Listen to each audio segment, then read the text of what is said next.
அளவில்லாத சந்தோஷமும் அடைகிறேன் என்பதை முதலில் தெரிவித்துக் கொள்கிறேன். தமிழ்நாடு அரசு தொடர்ச்சியாக 4 வருடங்களாக மாவட்டங்கள் தோறும் புத்தக திருவிழாவை நடத்தி தமிழறிஞர்கள், தமிழ் ஆளுமைகள், மாணவர்களிடையே, கல்லூரி மாணவர்களிடையே மிக சிறப்பாக அவருடைய ஆளுமை திறன்களை வளர்த்துக் கொள்ள உதவுமாக தமிழ்நாட்டினுடைய வளமான சமுதாயம், வலிமையான சமுதாயமாகவும் தமிழ் மக்கள், தமிழ்நாட்டு மாணவர்கள் வருங்காலத்தில் செழிப்புடன் வருவதற்கு இந்த புத்தக திருவிழா தொடர்ச்சியாக பங்களிப்பை தரும் என்று கருதி தொடர்ச்சியாக வருடா வருடம் இந்த புத்தக திருவிழாவை நடத்தி வருகிறது. இதற்கு முதலில் தமிழ்நாடு அரசுக்கு என் நெஞ்சார்ந்த நன்றியை. சிறப்பான முறையில் வேலூர் மாவட்டத்தில் 4வது ஆண்டாக இந்த புத்தக திருவிழாவை நடத்துகிறார்கள். மாவட்ட ஆட்சியர் உள்ளிட்ட அனைத்து அதிகாரிகளுக்கும் மற்றும் மிகவும் சிறப்பான ஒரு என்ன சொல்றதுன்னா மிகவும் சிறப்பான ஒரு நூலகத்துறை வேலூர் மாவட்டத்தில் செயல்படுதுன்னா அது மிகையாகாதுன்னு நான் நினைக்கிறேன். ஏன்னா நான் முதல்ல இப்ப இந்த மேடையில இப்ப பேசுறேன்னா இதற்கு முன்னாடி ஒரு 10 ஆண்டுகளுக்கு நான் முன்னாடி பார்க்கிறேன். நூலகத்துறையுடைய செயல்பாடு இந்த புத்தக திருவிழாவை மட்டும் இல்லை, இதை தாண்டி நூலகங்கள் எவ்வாறு செயல்படுது, அதை தாண்டி நூலகங்களுக்கு அவங்களுடைய அந்த ஒவ்வொரு மாவட்டத்தினுடைய வளர்ச்சியும் அந்த நூலக அதிகாரிகள் எந்த அளவு சரியான திட்டமிட்டு சரியான சொற்பொழிவுகளை, அந்த சிந்தனை உரைகளை, அந்த படைப்புகளை மாணவர்களிடையே, இளைஞர்களிடையே எவ்வாறு கொண்டு செல்கிறது என்பதை பொறுத்துதான் அந்த நூலகத்துறையுடைய செயல்பாடை நம்ம எடை போடுவோம். அந்த விதத்துல சரியா ஒரு 10 ஆண்டுகளுக்கு மேல இருக்குன்னு நினைக்கிறேன். நான் கேவிக்குப்பத்திலிருந்து வந்திருக்கேன். கேவிக்குப்பத்தில் ஒரு நூலகம் இருக்கு, மாவட்ட கிளை நூலகம் இருக்கு. நான் தமிழ்நாடு அறிவியல் இயக்கத்தில் சமூக பணி செய்துட்டும், எழுத்தாளர் சங்கம், முற்போக்கு இயக்கத்தில் எல்லாம் கவியரங்கம், இலக்கிய கூட்டத்தில் பேசிட்டு இருந்த காலத்துல குடியாத்தம் பகுதியில கவிஞர் முல்லைவாசன் இருக்கார். அவர் தான் ஒரு 10 ஆண்டுகளுக்கு முன்னாடி பார்த்துட்டு, நீங்க இலக்கிய பணியெல்லாம் தனியா செய்யறீங்க, இது நூலகத்துறையோடு சேர்ந்து நீங்க செய்யறா ரொம்ப சிறப்பா இருக்கும், நம்ம வேலூர் மாவட்ட நூலகத்துறை வந்து மிக சிறப்பா செயல்படுது, நீங்க என்ன பண்ணுங்க, குடியாத்துல நீங்க கூட்டத்துக்கு வரீங்க, குடியாத்துல நிகழ்ச்சியை பாக்குறீங்க, குடியாத்துல நிகழ்ச்சியை கலந்துக்கிறீங்க, இது போல உங்க பகுதியில் இருக்கிற கேவிக்குப்பம் நூலகத்துல, அரசு நூலகத்தை அங்க இலக்கிய நிகழ்ச்சி நடத்துறதுக்கும், அங்க இலக்கிய கூட்டங்கள்ல அறிஞர்களை கூப்பிட்டு பேச வைக்கிறதுக்கும் நீங்க வந்து முயற்சி பண்ணுங்க அப்படின்னு அவர் எனக்கு ஒரு ஆலோசனையும் அறிவுரையும் கூறினார். அதன் அடிப்படையில் நான் என்ன பண்றோம், குடியாத்துல போறோம், அங்க இலக்கிய கூட்டம் தொடர்ச்சியா செயல்படுது, ஒவ்வொரு வாசக இடத்துல நாங்க கலந்துக்கிறோம், கேவிக்குப்பத்துல வந்து பேசுறோம், மிக சிறப்பாக செயல்படுறாங்க, நூலகத்துறை இருக்கு, நம்ம கேவிக்குப்பம் நூலகத்துல வாசக வட்டத்தை நம்ம சிறப்பாக செயல்படுத்தலாம் அப்படின்னு யோசிக்கிறோம். அது சிறப்பாக செயல்படுறதுக்கு அந்த நூலகத்துடைய அணுகுமுறைகள் எங்களுக்கு வந்து ரொம்ப வியப்பானது. முல்லைவாசல் சொல்லி அனுப்புறாருன்னு கேவிக்குப்பத்தில் பிரபுன்னு ஒருத்தர் வருவாரு, இலக்கிய வாசக கூட்டம் நடத்துவாரு, நீங்க பங்கெடுக்கணும் போது அந்த கூட்டம் வந்து நாங்க போய் பேசுறதுக்கு போறோம். அப்போ நூலகரா லட்சுமி தேவின்னு இருந்தாங்க. அவங்க வந்து என்ன பண்ணாங்க, சரிங்க நீங்க இலக்கிய நிகழ்ச்சி நடத்துங்க எங்களுக்கு முழு ஒத்துழைப்பு கொடுத்தாங்க. இந்த மாதிரி தான் குடியாத்துல வாசக வட்டம் சிறப்பா செய்யுது மாவட்ட அளவுல. அந்த குடியாத்த வாசக வட்டத்தினுடைய செயல்பாடு, குடியாத்த நூலகத்தின் செயல்பாடு பாத்தீங்கன்னா மாவட்ட அளவில் இல்ல, தமிழ்நாடு அளவிலேயே மாநில வாசக வட்ட விருது, அதிக உறுப்பினர்களை கொண்ட விருது, அதிக எழுத்தாளர்கள் பங்கு பெறக்கூடிய விருதுன்ற மாதிரி சிறப்பான வாசக வட்டத்தை முல்லைவாசன் அவர்கள் குடியாத்துல தொடர்ச்சியா செய்துட்டு இருந்தாரு. அதுக்கு ஊக்கமா நூலகர் பழனிசார் வந்து ரொம்ப வழிகாட்டுதலோட, ரொம்ப அணுகுமுறையோட அதை செயல்படுத்தினாரு. அதன் அடிப்படையில் தான் நாங்கள் கேள்விக்குத்து நடத்த ஆரம்பிக்கிறப்போ மிக சிறப்பான சூழ்நிலைகளுக்கு வந்துட்டே இருந்தது. அந்த ஒரு கூட்டத்துல தான் இலக்கிய கூட சின்ன சின்னதாக நடத்திட்டு இருக்கப்போ நூலகர்களுடைய அணுகுமுறை வந்து மாதம் குடியாத்துல நிகழ்ச்சி நடத்தினா கேள்விக்குத்தல் நடத்துங்க, கேள்விக்குத்தல் நடத்துவாங்கன்ற மாதிரியான ஒரு காலகட்டத்துக்கு நகருது. அப்ப அந்த நூலகத்துடைய அணுகுமுறை வாசக வட்டத்துல நாங்க செய்த எடுக்கிற பணியிலேயே இப்போ என்னுடன் பேச வந்திருக்காங்க, அவரோட தான் நான் பேச வந்திருக்கேன். அக்கா தேன்மொழி அக்கா வந்து என்ன அதிகமாக எழுத்தாளர் இப்ப பேசுறவங்க, நாங்க கேள்விக்குள் நூலகத்துல சின்ன சின்னதா இலக்கிய கூட்டம் நடத்திட்டு இருக்கோம். அந்த இலக்கிய கூட்டத்தை பார்த்துட்டு அக்கா வந்து எனக்கு தொலைபேசி அழைச்சாங்க. அப்பவே தம்பி நீங்க சிறப்பா கேள்விக்குள்ள இலக்கிய நிகழ்ச்சி நடத்துறீங்க, நான் ஒரு நிகழ்ச்சி ஒன்று சொல்றேன், அந்த நிகழ்ச்சி நடத்தி கொடுங்க அப்படின்னு என்கிட்ட சொன்னாங்க. அந்த நிகழ்ச்சி பாத்தீங்கன்னா சற்று ஏறக்குறைய ஒரு 7-8 ஆண்டுகளுக்கு நினைக்கிறேன், முன்னாடி நினைக்கிறேன், ஒரு அரசு பள்ளி மாணவர்களை அழைச்சிட்டு வந்துட்டு ஒரு சிந்தனை உரை மாதிரி ஒரு கட்டுரை போட்டி, இலக்கிய போட்டியெல்லாம் நடத்தி பெண் ஏன் அறிவியானார் அப்படின்ற ஒரு புத்தகத்தை அவங்க வாங்கிட்டு வந்து ஒரு 60 மாணவர்களுக்கு மேல இலவசமா கொடுத்து ஒரு கட்டுரை தொகுச்சு ஒரு மாபெரும் சிந்தனையுடைய கேள்விப்பு நூலகத்துல அக்காவுடைய ஏற்பாட்டில் அப்ப நடந்தது. அதுதான் கேள்விப்பு நூலகத்துல எங்க வாசல் கட்சி முதல் விருது. அந்த அந்த நிகழ்ச்சி தான் வாசல் கட்சி சிறப்பா செயல்படுது அப்படிங்கிறது எங்கள் நூலகர்கள் மத்தியிலும் வாசகர்கள் மத்தியிலும் கேள்விப்பு மக்கள் மத்தியிலும் ஒரு நல்ல பேரை எடுத்து கொடுத்தது. இதுக்கு வழியாட்டி அப்ப குடியாத்துல பாத்தீங்கன்னா ரவி சார் இருப்பார் நூலகரா, அவர் மதன் சார் இருப்பார். இவங்கெல்லாம் வந்து குடியாத்துல ஒன்று நடத்திட்டாங்களா பிரபு வந்து கேள்விக்கு ஒன்று நடத்துவாங்கன்னு சொல்லுவாங்க. தொடர்ச்சியான பங்களிப்பு ரவி சாருக்கும் மதன் சாருக்கும். இவங்கெல்லாம் பார்த்தா எல்லாம் சொல்லுவாங்க, பார்த்தா மாவட்ட குரூப்ல வந்தது பழனி சார் போஸ்ட் போட்டிருந்தாரு, கேள்விக்கு நடந்து வந்து பேப்பர்ல வந்து பார்ப்பா அப்படின்னு சொல்லுவாங்க. அதன் அடிப்படையில் இந்த புத்தக திருவிழா மட்டுமல்ல, வேலூர் மாவட்ட நூலகத்துறை இந்த வாசக வட்டத்தையும் வேலூர் மாவட்ட அளவிலையும் சரி கிளை நூலகங்களையும் சரி மிக சிறப்பாக செயல்படுது அப்படின்றத நான் முதல்ல அவங்க சொல்லிட்டு அவங்களுக்கு நான் நன்றியை சொல்லிட்டு தான் இப்பதான் தலைப்பு போறேன். இந்த தொண்டை மண்டலத்தை மட்டும் கொஞ்சம் எடுத்துட்டு ஒரு சில கவிதைகளை மட்டும் அவங்க எழுதின கவிதைகளையும் எழுத்தாளர்களுடைய விளக்கத்தை மட்டும் கொடுக்கலாம் அப்படின்னு நினைச்சிட்டு இருந்தேன். அதுக்கப்புறம் அந்த தொண்டு அப்படிங்கிற தொண்டர்களின் தொண்டம் அப்படி தொண்டர்கள் கொடுத்துருந்தேன். அது என்னன்னா, நேற்று வரைக்கும் நான் தலைப்பு வந்து கவிதைகள் மட்டும் பேசுறதா கவிதைகள் மட்டும் பேசுறதா இருந்தது. நேற்று அண்ணன் எழுத்தாளர் சாவணன் அவர்கள் வந்து இந்த வேலூர் மாவட்டத்துடைய ஆவணங்களை பத்தி பேசினார். ஆலிஸ் மேரி அவர்களை பத்தியும் ஐடாஸ் கட்டா அவர்களை பத்தியும் இங்க எண்ணற்ற ஒவ்வொரு கிராமத்திலையும் ஒவ்வொரு நகரத்திலையும் ஒரு அன்னை தெரசா போல சேவை செய்யற மனித உள்ளங்கள் இங்க இருக்குது. அந்த ஆவணங்களை எல்லாம் தெரிஞ்சுக்கணும், மாணவர்கள் மத்தியில் அதை விதைக்கணும். அந்த மாதிரி விதைச்சாதான் அது வளரும் சமுதாயம் வளமான சமுதாயமா மாறும் அப்படின்னு நேற்று பேசிட்டு இருந்தாரு. நேற்று வீட்டுக்கு போயிட்டு எனக்கு அதே யோசனையா இருந்தது. சரி, அந்த மாதிரி தமிழ் பணி செய்த சான்றோர்கள், ஏன்னா தொண்டை மண்டலம் என்பது சான்றோர் வைப்பு. சான்றோர்னா ஒவ்வொரு காலகட்டத்திலும் சங்க இலக்கியம் தொடங்கி இந்த மண்ணில் இந்த நாள் இருக்கிற குழந்தை முதல் இந்த மண்ணுக்கு வளமான சமுதாயத்தை உருவாக்குறதுக்கு எண்ணற்ற முன்னோர்கள் வந்து கொண்டு போயிட்டே தான் இருக்காங்க. இன்னைக்கு புதுசா வரக்கூடிய இப்ப இந்த நிகழ்வுலயே கடந்த 2 நாட்களுக்கு முன்னாடி இந்த புத்தகத்தினால ஒரு ஆசிரியர் கவிஞர் ஒரு புத்தகத்தை வெளியிட்டாங்க.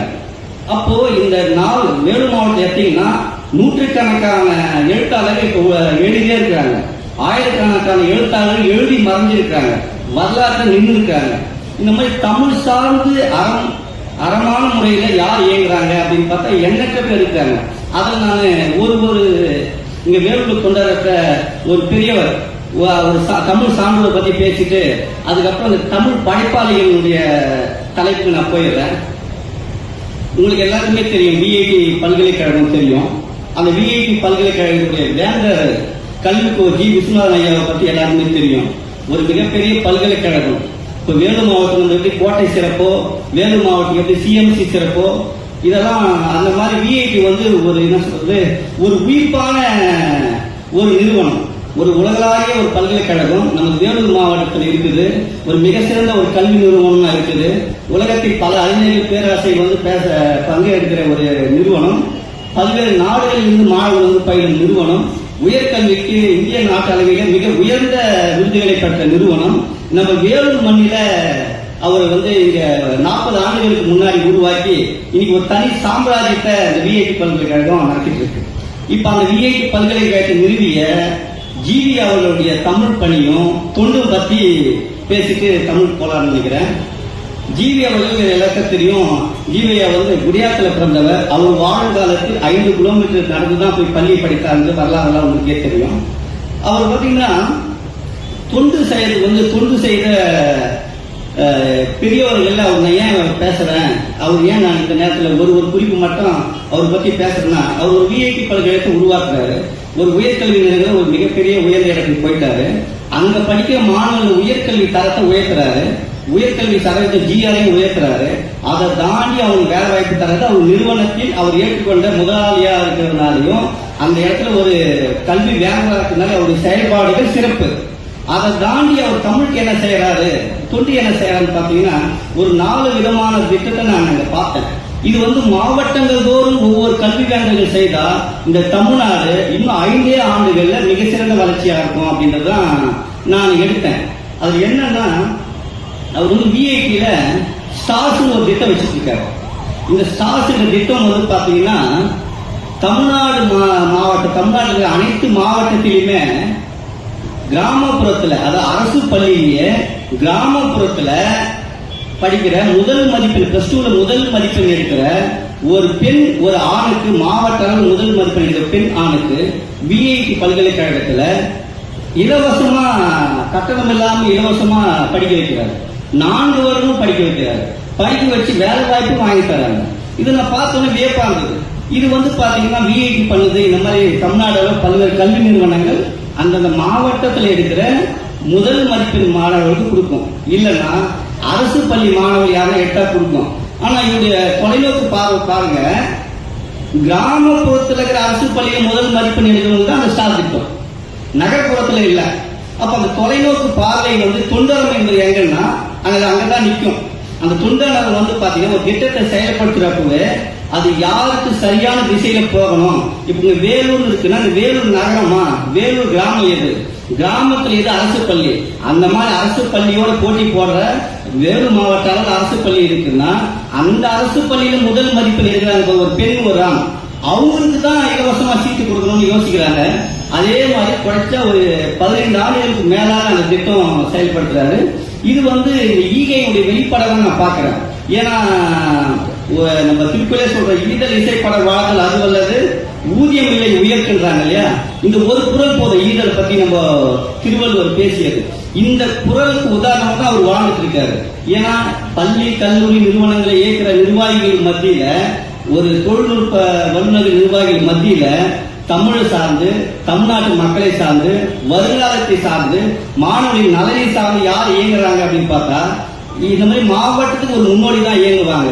அந்த மாதிரி தொண்டை மண்டலத்தின் சான்றோர்ல தான் நான் அந்த பட்டியல இந்த திட்டத்தின் மூலியமா நான் சொன்னேன்.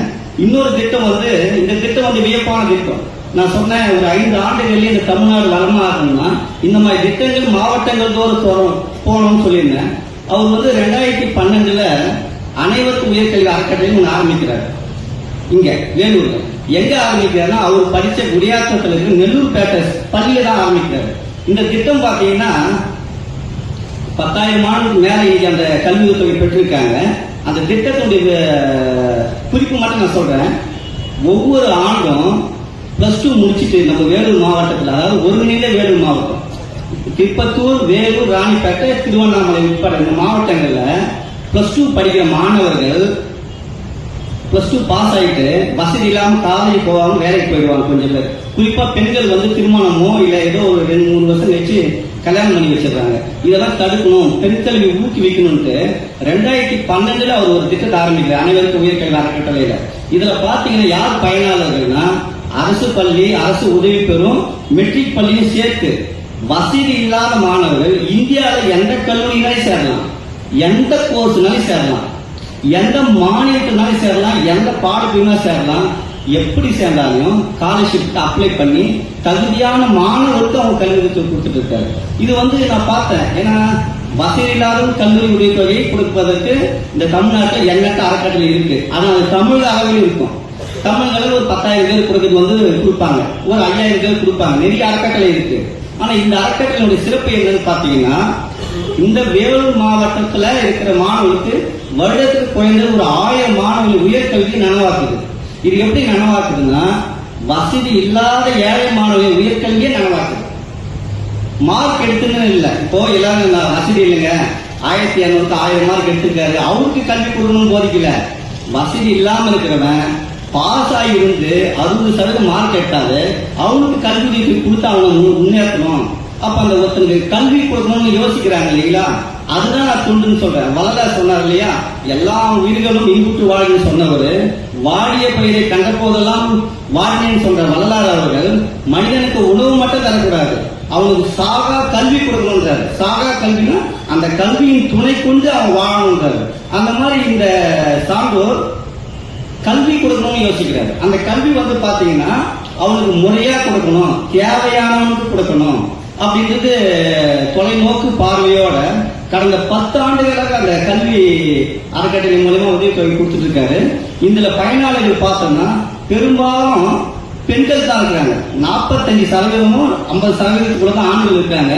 60க்கு மேற்பட்டோர் யாருன்னா பெண்கள். பெண் கல்வி இந்த திட்டத்தின் மூலமாக வேலூர் மாவட்டத்தில் அதிகமா உயர்கல்வி பெற்றிருக்காங்க. அதை தாண்டி பார்த்தா 70% முதல் தலைமுறை பட்டதாரியா இருக்காங்க. அப்ப அந்த திட்டத்தின் பார்த்தாவே வியப்பா இருக்கு.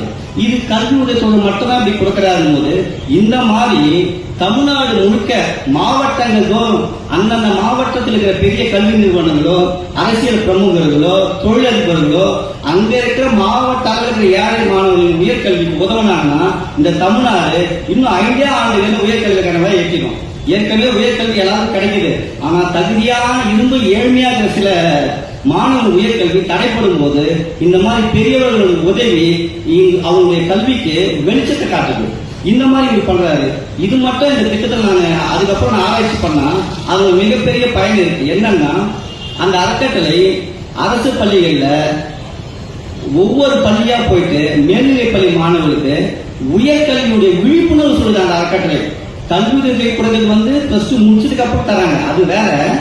உயர்கல்வி பத்தியான அவங்க கனவை நனவாக்கிறதுக்கு உயர்கல்வி எப்படி சேரணும், உயர்கல்வியில எந்தெந்த பாடப்பிரிவு நீங்க எடுத்தா வேலை வாய்ப்பு இருக்குன்ற மாதிரி ஒவ்வொரு பள்ளிகளுக்கே போயிட்டு அவங்களுடைய அலுவலர்கள் போயிட்டு அங்க பேசி மாணவர்கள் விழிப்புணர்வு ஏற்படுத்துறாங்க. நான் முதல்ல சொன்னேன், தமிழ்நாடு அளவு ஒரு 10,000 பேருக்கு ஸ்காலர்ஷிப் கொடுப்பாங்க.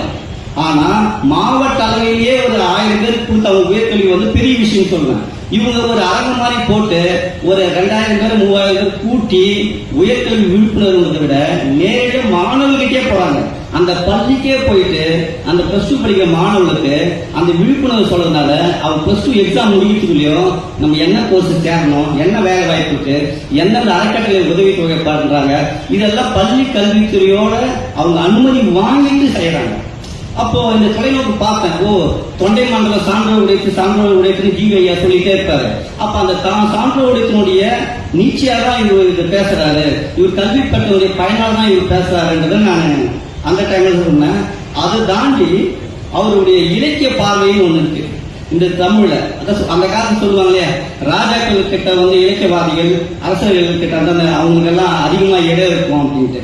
இவர் பாத்தீங்கன்னா பெரும்பாலும் ஒரு மிகப்பெரிய கல்வி நிறுவனத்தை வச்சுக்கிட்டு மிகப்பெரிய வேலை பலு வச்சுட்டு இலக்கிய கூட்டங்கள்ல இன்னமும் பயணிச்சிருக்கிறாரு. இலக்கிய கூட்டத்தில் ஒரு 3 மணி நேரம் இலக்கிய கூட்டம் நடத்தினா அந்த இலக்கிய கூட்டத்தில் போய் உக்காந்து அந்த சொல்ற கருத்தை கேட்கிறாரு, அந்த கருத்துரையோட பேசுறாரு, இன்னைக்கும் பயணிச்சுட்டு இருக்காரு. அப்போ அதனுடைய வெளிப்பாடு நான் பாக்குறப்போ அப்போ ஒரு இலக்கிய கூட்டமா நான் வரப்பா அப்படின்னு போயிட்டு ஒரு 5 நிமிஷம் வாழ்க்கை பேசுறது தனி. ஆனா அந்த கூட்டத்திலே உக்காந்து இந்த தமிழ் சான்றோர்கள் இந்த தமிழ் மன புதுசா எழுத தம்பி வந்தாங்க, அவனே ஒரு சான்றோர் மாதிரி அவனுக்கு தமிழ் பணிக்கு அவரை தன்னை பாராட்டி என்ன பண்றாருன்னா வாழ்த்து சொல்றாரு. அவர் ஒரு புத்தகம் நீங்க கொடுத்தீங்கன்னா, நான் கண்கூட பார்த்தது, அவர்கிட்ட நீங்க ஒரு புத்தகம் வாழ்த்து கேட்டு கொடுத்தீங்கன்னா வாழ்த்துறையில மட்டும் நான் சும்மா எழுதிகளாம் கொடுக்கறதில்லை, இவ்வளவு வேலை பலியும் அந்த தமிழ் எழுத வந்திருக்காங்க, ஒரு கட்டுரை எழுத வந்திருக்காங்க, ஒரு கவிதை எழுத வந்திருக்காங்கன்ட்டு அவங்க கவிதையை படிச்சுட்டு அதுக்கு அந்த கவிதையை கோட் பண்ணி வார்த்தையை எழுதி கொடுத்தாரு. அந்த தலைமை பண்பு அவருக்கு தமிழுக்கு செய்யற பணியெல்லாம் செய்யறாரு, அந்த நபருக்கு செய்யற பணியா பண்ணல. அப்போ அதோட சிறப்பை நான் அப்பதான் பார்த்தேன். அது தாண்டி ஒரு இலக்கிய கூட்டங்கள் தொடர்ச்சியா பங்கேற்கிறாரு, சேவை செய்யறாரு. தமிழ் இலக்கியம் ஒன்று ஆரம்பிச்சு இந்த தமிழ் இயக்கத்துல தூய தமிழ் பேர் வைக்கணும் புலவர் பதுமார் போன்ற ஆளுமைகள்லாம் அவர் கூட இருக்கிறாங்க. அவருடைய பங்களிப்போட மிக சிறப்பான ஒரு நிகழ்ச்சியை அவர் தொடர்ந்து முன்னெடுத்து இந்த வேலூர்ல ஒரு ஈகையின் அடையாளமா ஒரு நிறுவனம் அந்த நிறுவனத்தை நடத்துறாரு. மிக சிறந்த பங்களிப்போட இந்தியாவின் அடையாளத்துல முக்கியமான அடையாளமா அதுவும் மாறி இருக்கு. அதை தாண்டி இந்த மண்ணுக்கு இந்த மண்ணில் பிறந்தவர் என்பதால இந்த மண்ணுடைய தரத்தை உயர்த்தணும்னு நினைக்கிறாங்க இல்லையா, இந்த விதத்துல அந்த ஈகை குணமா அவரை நான் பார்க்கின்றதை நான் சொல்ல விரும்புறேன். அதுக்கடுத்து இந்த தொண்டை மண்டல எழுத்தாளர்கள் பட்டியல் பேரை வாசிச்சாவே பக்கம் நீளுது. அழகை பெரியவன்னு அவருடைய தீட்டு தமிழ்நாடு அளவுல மிகப்பெரிய ஒரு பேசு பொருளா மாறினது. மிகப்பெரிய அடையாளமா அழகை பெரியன் அவருக்கு அந்த தீட்டு ஒரு அங்கீகாரமா அவருக்கு கிடைச்சது. அவர் பாத்தீங்கன்னா ஒரு அரசு பள்ளி ஆசிரியரா இருக்காரு, நம்ம வேலூர் மண்ணில் பேரம்பலத்தில் இருக்காரு. அவர் எழுத்து வீரியம் பாத்தீங்கன்னா தமிழ்நாட்டில் இருக்கிற முக்கியமான எழுத்தாளர் அனைவரையும் அவருக்கு தெரியும், அவருக்கும் அனைவரையும் தெரியும். அந்த அளவு ஒரு வேலுடைய ஒரு எழுத்துலகத்தினுடைய ஒரு மிகப்பெரிய நீச்சியாக இன்னைக்கு எழுத்தாளர் அழகிய பெண் இருக்காருன்னா அந்த நூல் வாசிப்பும் அவருடைய நேசிப்பும் எந்த அளவு உயர்வான சிந்தனையா இருக்கும் அப்படின்றத புரிஞ்சுக்கிட்டு எழுத்துல ஒரு அறம் இருக்கணும், அந்த அறத்தின் மூலமா அன்பு இருக்கணும், அதை நிலைநாட்டுவது தான் அழகிய பெண் எழுத்தா பார்க்கிறேன். அவருடைய ஒரு கவிதை மட்டும் சொல்றேன். அதுக்கு முன்னாடி இந்த தொண்டை மண்டலம் சான்றோர் உடைக்குன்னு சொல்றதுல எப்படி ஜீவியா வந்து இந்த தமிழ் பணி செய்யறாருன்னு சொல்லணும். அது போல அழகிய பெரியவன் வந்து பல்வேறு இலக்கிய கூட்டங்கள் பல்வேறு விருதுகளை பெற்றிருந்தாலும் இப்ப சமீபமா பாத்தீங்கன்னா தங்கலான படத்துக்கு வசனம் எழுதினார், எலெக்ஷன் படத்துக்கு வசனம் எழுதினார், பல்வேறு நிகழ்ச்சிகளை பங்கேற்று பேசினார், பல்வேறு படைப்புகள் எழுத்து புதினம் கவிதை கட்டுரை விமர்சனம் இலக்கிய கூட்டம் எண்ணற்ற பேச்சுகள் ஒரு பேச்சுகளாக இந்த மாதிரி சான்றோர்கள் தொடர்ச்சியா இருக்கிறாங்க. தொண்டை மண்டலம் சான்றோர் உடையத்தில் இன்னைக்கு இந்த 20-30 ஆண்டுகளாக அழகிய பெரியவன் கோல் வச்சிருக்கிறார். இன்னும் 30 வருஷத்துக்கு இன்னும் புது தம்பி வரும், அதுக்கடுத்து இன்னொரு புது தம்பி வரும். சங்ககாலம் தொட்டு இந்த எழுத்தாளர்கள் பட்டியல் வந்து விரிவடைஞ்சே இருக்கு. இது மாநில பட்டியல் வரைக்கும் போகுது. நீங்க இங்க இருக்கிற எழுத்தாளர்கள் பட்டியல் பாத்தீங்கன்னா எனக்கு வியப்பாகுது. நான் ஒரு 2 நாள் தலைப்பு கொடுத்துட்டாங்க, சரி பட்டியல் எடுக்கலான்னு பார்த்தா எவ்வளவுதான் இருக்குது. அவருடைய எழுத்துக்கள் அவருடைய பணிகள் எல்லாம் பாத்தீங்கன்னா இந்த மண்ணில் வாசிக்கப்படுகிறதா? இந்த எழுத்தாளர்கள் இருக்கிறாங்க இல்லையா, இப்ப சமீபமா தொடர்ச்சியா இருக்கிற எழுத்தாளர்கள் பட்டியலே பாத்தீங்கன்னா தொடர்ச்சியா கவிதை தொகுப்பு இலக்கிய கூட்ட பங்கேற்குள்ள ஒரு 50க்கும் மேற்பட்ட எழுத்தாளர்கள் இயங்கினேங்கிறாங்க. அந்த 50 பேருடைய எழுத்துக்களும் இந்த அரங்கத்தில் இருக்குது, 50 பேர் தொகுப்புகளும் இந்த அரங்கத்தில் இருக்கு. அத்தனை பேருடைய தொகுப்புகளும் இந்த மண்ணில் இந்த மக்களால் வாசிக்கப்பட்டதா, அவர்கள் நேசிக்கப்பட்டாரா கேள்விக்குறியா இருக்கு. இந்த மண்ணுடைய படைப்பாளையுடைய படைப்புகளை இந்த மாநிலம் முழுவதும் பரவுது, இந்த மாநிலம் முழுவதும் வாசிக்கிறாங்க.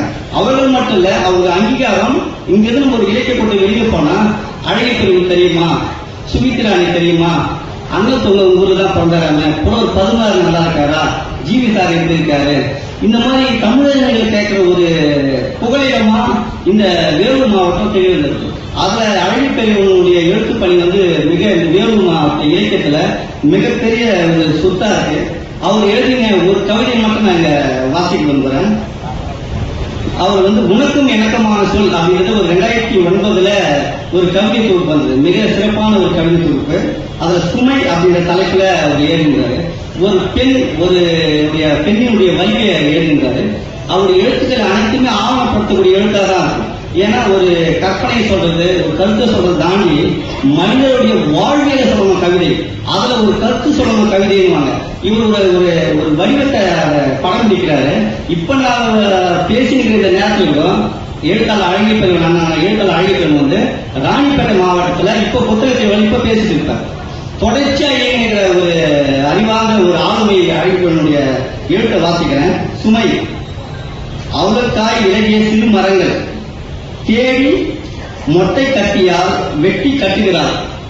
ஒரு ஊன்று சுமையாக மார்பு வெடிக்க தெம்பு இழுத்து தூக்கி சுமந்து நடக்கிறார் தள்ளாடி. இது பெரு அதிசயம். துளிர்களின் நினைப்போடு விறகாய் இருக்கும் அவள் விறகை சுமந்து நடப்பது. முச்சந்தியில் சுமை நாட்டி விடை கூறி காத்திருக்கிறார். யார் மனசும் போகவில்லை. அவர்கள் கேட்கும் விலையோ நாளை வரை வாழ்வதற்கு போதாக இல்லை.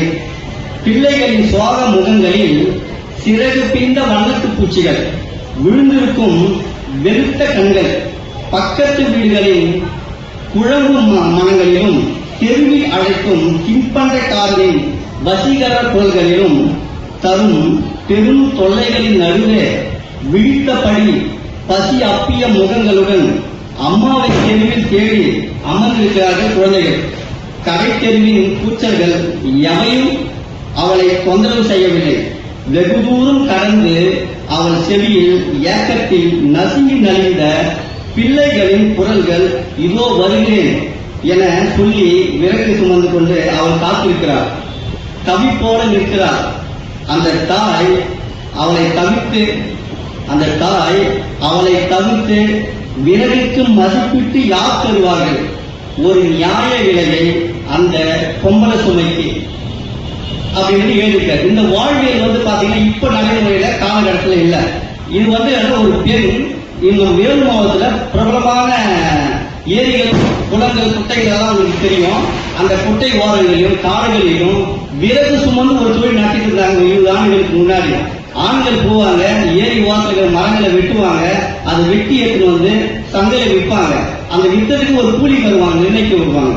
அதே மாதிரி பெண்கள் என்ன பண்ணுவாங்க, போவாங்க கூலி வேலைக்கு போவாங்க. கூலி வேலை இல்லாதனால காட்டுல போயிட்டு அவங்க வந்து அந்த மொட்டை கட்டின்னு சொல்லியிருக்காங்க. அவங்க ஒரு கட்டி எடுத்துட்டு போயிட்டு அந்த வெறுக ஒரு கட்டி சுமந்து அந்த வெறுக எடுத்துட்டு போய் ரோட்ல நிற்பாங்க.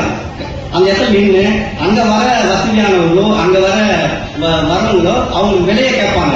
அது வந்து விலை கேட்டதுக்கு அப்புறம் என்ன பண்ணுவாங்க, இது பொங்கலை எடுத்து வந்தது தானே, அதுக்கு ஒரு சுமையை அவனே நிர்ணயிப்பான். இந்த வெறுகுக்கு இவ்வளவுதான் மதிப்பு, இந்த இவ்வளவு ரூபாய் கொடுங்க அப்படின்னு கேட்பான். ஆண்கள் சுமைக்கு ஒரு மதிப்பு, ஏன்னா அவங்க கொஞ்சம் பெருசா கட்டி எடுத்துட்டு வருவாங்க இல்லையா, அது ஒரு மதிப்புவாங்க. இந்த வாழ்வியல் இந்த நேரத்துல இந்த காலகட்டத்துல வேலூர்ல இப்போ எங்கி நடக்குதாங்கன்னா என்னுடைய நினைவுகள் சரியா இல்லை, இது மறந்துச்சு. ஆனா இந்த வாழ்வியல் இந்த வேலூர் மாவட்டத்தில் தமிழ்நாடு முழுக்க நடந்துச்சுன்றத அவர் வாழ்வியல ஆவணப்படுத்திருக்காரு இல்லையா. இதனால அழைப்பு எழுத்து வந்து தமிழ்நாடு முழுக்க நிற்குது. அப்ப அந்த வாழ்வியல் இந்த கோட்பாடு இந்த சான்றோர்களான இந்த வேலூர் மாவட்டத்தில் இருக்கிறவங்க எழுதி நின்ன ஊர் தான் இந்த வேலூருடைய மண்ணுன்றத இந்த ஒரு கவிதையை வந்து சொல்லுது. அடுத்தது ஒருங்கிணைந்த வேலூர் மாவட்டமா இருந்து இப்ப தற்போது ராணிப்பேட்டை மாவட்டத்தில் இருக்கிற கவிஞர் சுபுத்திராணி அவர்கள் வந்து நிறைய கவிதைகள் தொகுப்பு எழுதியிருக்காரு. கவிஞர் சுபுத்திராணி அவர்கள் வந்து தமிழ்நாடுலையும் இந்தியா முழுக்கவே அவர் இலக்கிய வாசக வட்டத்தில் அனைவரும் வாய்ந்தவர் தான். அவர் வந்து ராணிப்பேட்டையில மாவட்டம் லாலாப்பேட்டையில தமிழ் ஆசிரியர் படிக்கிறார். கவிதையுடைய இலக்கணமா அவருடைய ஏகப்பட்ட இலக்கணத்தை கவிதையை அவர் எழுதியிருக்காரு. மேடையில் அவர் கவி பாடும் அந்த காத்திரமான அந்த குரலை கேட்டா நம்மளுக்கே ஒரு எழுச்சி வரும். அந்த மாதிரி எழுச்சி மிக ஒரு கவிதையுடைய படைப்பு ஒரு கவிதையை மட்டும் இப்ப பேசுறோம். உடல் விடை அப்படின்னு ஒரு தலைப்புல அவங்க எழுதியிருக்காங்க. நீர்வள ஆம்பல்னு ஒரு கவிதை தொகுப்புல உடல் விடை அப்படின்றதுல அவங்க எழுதுறாங்க. என் பூக்களை பறித்தீர்கள், கிளைகளை முழுத்தீர்கள், பருத்த தண்டினை அறம் கொண்டு அழித்தீர்கள், வேரை வேரோடு தோண்டி எடுத்து அடையாளம் அழித்தீர்கள், என் இடத்தை மண் கொண்டு நிரப்பினீர்கள், என்ன செய்வீர்கள், நிலமெல்லாம் பரவியிருக்கும் என் உடல் விதையை அப்படி எழுதுறாரு. இந்த கவிதை மீண்டும் ஒரு வாசிக்கிறேன். தலைப்பு உடல் விதை. என் பூக்களை பறித்தீர்கள், கிளைகளை முழுத்தீர்கள், பருத்த தண்டினை அறம் கொண்டு அழித்தீர்கள், வேரை வேரோடு தோண்டி எடுத்து அடையாளம் அழித்தீர்கள், என் இடத்தை மண் கொண்டு நிரப்பினீர்கள், என்ன செய்வீர்கள், நிலமெல்லாம் பரவி இருக்கும் என் உடல் விதையை அப்படின்னு அவர் எழுதுறாரு. இது வந்து பல கோணங்களை நம்மள கவனத்தை கொண்டு போகுது. ஒரு நிமிஷம் அமைதியாயிட்டேன். ஒவ்வொரு கவிதையும் படிச்சுட்டதும் அந்த கவிதையை சார்ந்து ஏதாவது ஒரு மொழி நம்ம பேசணும். இந்த கவிதை பேச வருதுன்றதை நம்ம பேசணும். இந்த கவிதை சமூகத்தை பேசுது, இயற்கையை பேசுது, ஒடுக்குமுறையை பேசுது, அதிகார வர்க்கத்தை பேசுது. அந்த எல்லா அதிகாரமும் எந்தவித அறிவினை எதிர்வினை ஆற்றினாலும் கண்டிப்பாக என்னுடைய எழுத்துக்களையோ பேச்சுக்களையோ ஒரு விதை என்றுமே அடக்குமுறைக்கு எதிராகவும் ஒடுக்குமுறைக்கு எதிராகவும் இந்த மண்ணில் விதைத்துக் கொண்டே இருக்கின்ற கவிதையை எவ்வளவு தொலைநோக்கோட அவங்க எழுதிக்கிறாங்க. நான் அந்த கவிதையை நான் குறிப்பிட்ட சொல்றேன். அடுத்து ஒருங்கிணைந்த வேலூர் மாவட்டத்தில் இருந்து இப்ப தற்போது திருப்பத்தூர் மாவட்டமாக பிரிஞ்சிருக்கிறதுல யாழநாதி கவிஞர் யாழநாதி சோழர் தெரியும். அவரும் ஒரு அரசு பள்ளி ஆசிரியர் தான் இருக்காரு. அரசு பள்ளி ஆசிரியர்ல இருக்கிறதுல அவர் வந்து கவிஞர் அப்படின்னா காத்திரமான கவிஞர். இலக்கிய மேலே அவர் சொற்பொழி ஆசினார்னா கேட்டுட்டே இருக்கலாம். அவருடைய எழுத்து நூல் விமர்சனம் பாத்தீங்கன்னா யூடியூப் வழியெல்லாம் இருக்கும். மிக சிறந்த ஒரு சொற்பொழிவாளர். ஒரு கவிதையை அவர்கிட்ட குட்டிங்கன்னா அந்த கவிதைக்கு அவர் அழகு சேர்க்கிற விதமே அருமையா இருக்கும். அவருடைய படைப்புல ஒரு கவிதை மட்டும் நேரம் கவிதையை பேசுறேன். நாற்புறம் சூழ்ந்த மல்லிகை தோட்டத்தில் பூவெடுத்து காய்ந்து கருவாடாய் போயிருக்கிறார்கள் தாய்மார்கள். அவர்களின் உதிரம் பாய்ந்த மண்ணெங்கும் முளைத்திருக்கின்றன கட்டிடங்கள் அப்படின்னு எழுதியிருக்காரு. இது நான் படிச்சுட்டு பெண்வெளி எழுதுறாரு, ஒரு வாழ்வியல் எழுதுறாருன்னு பார்த்தேன். இவர் வந்து நவீன கவிதையை ரொம்ப சிலாகிட்டு எழுதக்கூடியவர், மிக சிறப்பான ஒரு அந்த இடத்தை நிறுத்துறவர். அவர் சொல்றாரு, நான் அழகிய பெரியவர் ஒரு பெண் சுமையை பத்தி பேசுறாரு. அதை நான் கவிதையை சொன்னேன். அவங்க எல்லாத்தையும் பேசியிருந்தாலையும் சுமித்ராணி அக்கா வந்து கவிதைகள் பார்த்தீங்கன்னா ஒரு கவிதை அனைத்து விதமான ஒடுக்குமுறைக்கு எதிராக ஒரு பேசியிருக்காங்க அந்த கவிதை. இவர் வந்து அந்த பெண்களுடைய வரியை மட்டும் பேசல, அந்த கவிதையுடைய வரிவுக்கு ஒரு உயிர் தராரு. இந்த கவிதையை எடுத்து இதை படிச்சுட்டு ஒரு 3 கவிதை நம்ம எழுதலாம். அந்த அளவுக்கான சொற்களை அது நவீனத்துல முடியல எளிமையா எழுதியிருக்காரு. நான் பாருங்க, நாற்புறம் சூழ்ந்த மல்லிகை தோட்டத்தில் பூ எடுத்து காய்ந்து கருவாக போயிருக்கிறார்கள் தாய்மார்கள். அவர்களின் உதிரம் புதைந்த மண்ணெங்கும் முளைத்திருக்கிற கட்டிடங்கள். ஒரு நிமிஷம் நான் அமைதியாயிட்டேன். என்னடா இது படைப்பு அண்ணன் எழுதியிருக்காரு. அப்படி படைப்புகள் படைப்புகள் பேசப்படுவதை தாண்டி படைப்பாளர்கள் பேசப்படணும். இந்த வேலூர் மண்ணில் இவங்களை போல இப்ப நான் ஒவ்வொரு மாவட்டத்துக்கு ஒருத்தர் இப்போ கோடிட்டு காமிச்சேன். இது மாதிரி நிறைய எழுத்தாளர்கள் எழுதிட்டே இருக்கிறாங்க. தொடர்ச்சியாக பாத்தீங்கன்னா தமிழ் பணியாற்ற சான்றவர்கள் பாத்தீங்கன்னா இப்போ சமீபமா 90 வயது கடந்தாரு குடியாத்தம் போல ஒரு 16 அவர் பார்த்தா ஒரு அரை நூற்றாண்டு காலத்துக்கு மேல குடியாத்தம் முத்த அமைச்சர் ஆரம்பிச்சு இங்க தமிழ் பணியை சீரிய முறையில் அறமான முறையில் அரசு சார்ந்த நிகழ்வுகளை நடத்தி இந்த தமிழ் மண்ணில் இந்த தமிழ் அறிஞர்கள் மட்டும் இல்லாம மிகப்பெரிய ஆளுமைகள் கருத்தல் எல்லாம் இந்த வேலூர் மண்ணுக்கு இந்த குடியாத்த மண்ணுக்கு கூப்பிட்டு அறிமுகப்பட்டிருக்காரு. எத்தனையோ இலக்கிய கூட்டங்கள் நடத்திருக்காரு.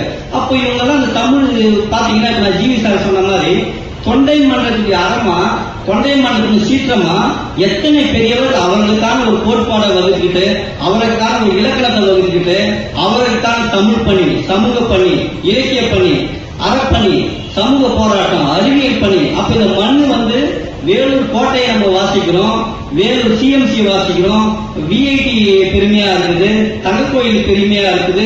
இந்த மாதிரி பெருமைகளை தமிழ் சான்றோர்கள் எவ்வளவு பேர் இருந்துக்கிறாங்க. அண்ணல் தம்போ இந்த மண்ணில் வாழ்ந்திருக்காரு, புலவர் 16 இங்கு வாழ்ந்து கொண்டிருக்கிறார், ஜிவிஐயா இங்கு வாழ்ந்திருக்காரு, அழகித்தேவன் இருக்காரு. இப்போ எழுத வந்த 2 நாளுக்கு முன்னாடி ஒரு கவிஞர் 2வது தொகுப்பு வெளியிடுறாரு. கவிஞர் ஜே பார்வதி கீழ்முட்டூர் அரசு பள்ளியில ஆசிரியராக இருக்காங்க. யுகபாதி ஐயா வந்தாரு, அன்னைக்கு அவர் மூலியமா அவர் வெளியிடுறாங்க. இப்பதான் ஒரு 3வது மாசத்துல இதே அரங்கத்துல அவருடைய முதல் தொகுப்பு வெளியிட்டாங்க. அதுக்கடுத்து புத்தகத்தின் உற்சாகத்துல 2வது தொகுப்பு வெளியிட்டிருக்காங்க. அப்போ இந்த மாவட்ட எழுத்தாளர் பட்டியல் நீண்டுகிட்டே இருக்கு.